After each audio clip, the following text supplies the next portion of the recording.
अस्सलाम वालेकुम दोस्तों, आप देख रहे हैं माइंडफ्यूज टीवी।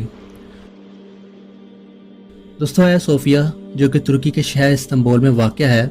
आया सोफिया लातीनी सेंक्टा सोफिया, साबका नाम आया सोफिया गिरजाघर और मौजूदा इस्तांबुल में वाक़या एक तारीख़ी इबादतगाह है जो माजी में यूनानी रासुल अकीदा मसीही जामिया कैथेड्रल और सेकुलर म्यूज़ियम के तौर पर इस्तेमाल हुई।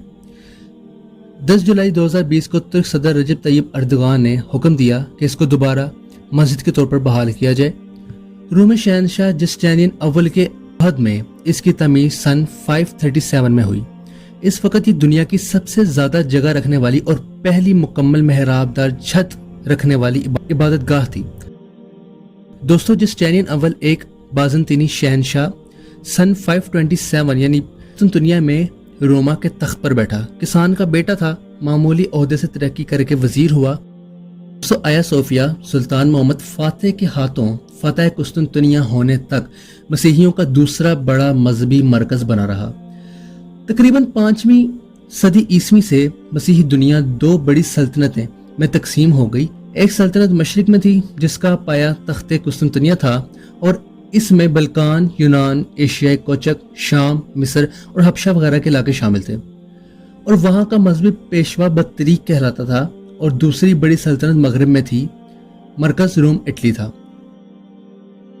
360 में एक लकड़ी का बना हुआ कलीसा तमीर किया था।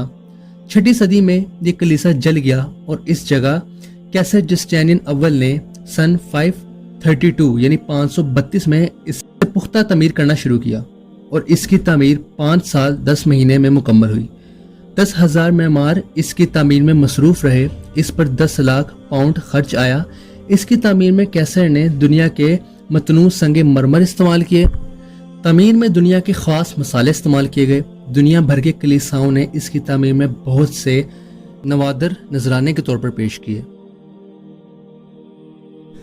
दोस्तों, आया सोफिया की इमारत फतह कुस्तुनतनिया के बाद से 481 साल तक मस्जिद और मुसलमानों की इबादतगाह रही। लेकिन सल्तनत उस्मानिया के खात्मे के बाद जब मुस्तफ़ा कमाल अतातुर्क तुर्की का सरबराह बना तो उसने मस्जिद में नमाज बंद करके इसे अजायब घर यानी नुमाइशगाह बना दिया। जब 1453 में सुल्तान मोहम्मद फतह ने कुस्तुनतनिया को फतह किया और बाज़ंतीन को शिकस्त दी तो इस शहर के मजहबी रहनुमाओं के रासुल अकीदा ईसाइयों ने इस कलीसा में इस ख्याल से पनाह ले ली कि इन पर दुश्मन जो है वो काबिज नहीं हो सकेगा। मशहूर अंग्रेज मौरिख एडवर्ड गैन मंजर कशी करते हुए लिखता है कि गिरजाघर की तमाम जमीनें और बलाई गैलरियां बापों, शोहरों, औरतों, बच्चों, पादरियों की भीड़ से भरी थी। कलीसा के दरवाजों के अंदर इतना हजूम था कि इनमें दाखिला मुमकिन ना रहा था।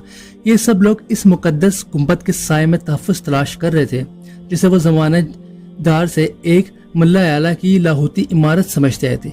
ये सब एक उनके लिए एक झूठी बशारत भी थी कि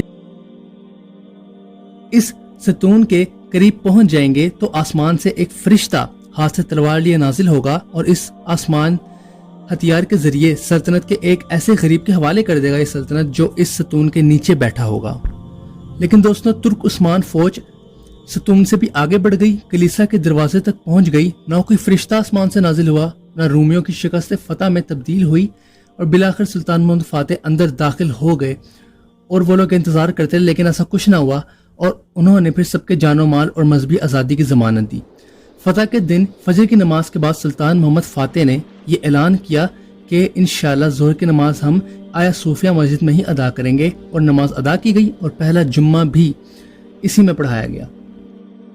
फतह कुस्तुनतनिया के बाद वहाँ मुसलमानों की नमाज और इज्तिमा के लिए फौरी कोई जगह इबादतगाह ना थी, इसलिए सुल्तान ने ऑर्थोडॉक्स कलीसा के इस तारीखी मजहबी मरकज को मस्जिद बनाने का इरादा किया। चनाचे सुल्तान ने इस इमारत और इसके आसपास की जमीन को अपने ज़ाती माल से खरीदा और इसकी मुकम्मल कीमत कलीसा के रहबों को दी। इसके अलावा सुल्तान ने इस मुसर्रफ के लिए मुसलमानों की बैतुल माल से कोई कीमत नहीं ली बल्कि तय करदा पूरी कीमत अपनी जेब से अदा की और इस इमारत और ज़मीन को मुसलमानों के मसाले के लिए वक्फ कर दिया और खरीदो फरोख्त के दस्तावेजात आज भी तुर्की के दारुल हुकूमत इनकरा में मौजूद हैं। दोस्तों, 31 मई کو ترکی میں نوجوان اناتولیا نامی ایک تنظیم نے مسجد کے میدان میں فجر کی نماز کی مہم چلائی جو آیا صوفیہ کی مسجد بحالی کے مطالبے پر مبنی تھی۔ اس تنظیم کا کہنا تھا کہ انہوں نے 1.5 کروڑ لوگوں کی تائید دستخطوں کو جمع کر لیا ہے، لیکن اس وقت کہ وزیر اعظم کے مشیر نے بیان دیا تھا کہ ابھی تک آیا صوفیہ مسجد میں بحالی کرنے کا کوئی ارادہ نہیں ہے۔ دوستو 10 جولائی 2020 کو ترکی کی عدالت عظمیٰ نے آیا صوفیہ کو مسجد میں تبدیل کرنے کی قرارداد کو منظوری دی اور عجائب گھر کی حیثیت منسوخ کر کے سرکاری طور پر مسجد بحالی کا فیصلہ کر دیا۔ اس کے بعد ترکی کے صدر رجب طیب اردگان نے آیا صوفیہ کی مسجد کے فیصلے پر دستخط بھی کی۔ دوستو مجھے امید ہے کہ آپ کو آج کی ویڈیو پسند آئی ہوگی اور کچھ نیا جاننے کو ملا ہوگا۔ اگر ویڈیو پسند آئی تو اس کو لائک کریں، شیئر کریں اپنے دوستوں کے ساتھ اور چینل کو ضرور سبسکرائب کریں تاکہ آپ کو ہماری آنے والی نئی ویڈیو کی اپڈیٹ مل سکے۔ انشاءاللہ ملاقات ہوگی اگلی ویڈیو میں، تب تک کے لیے خدا حافظ۔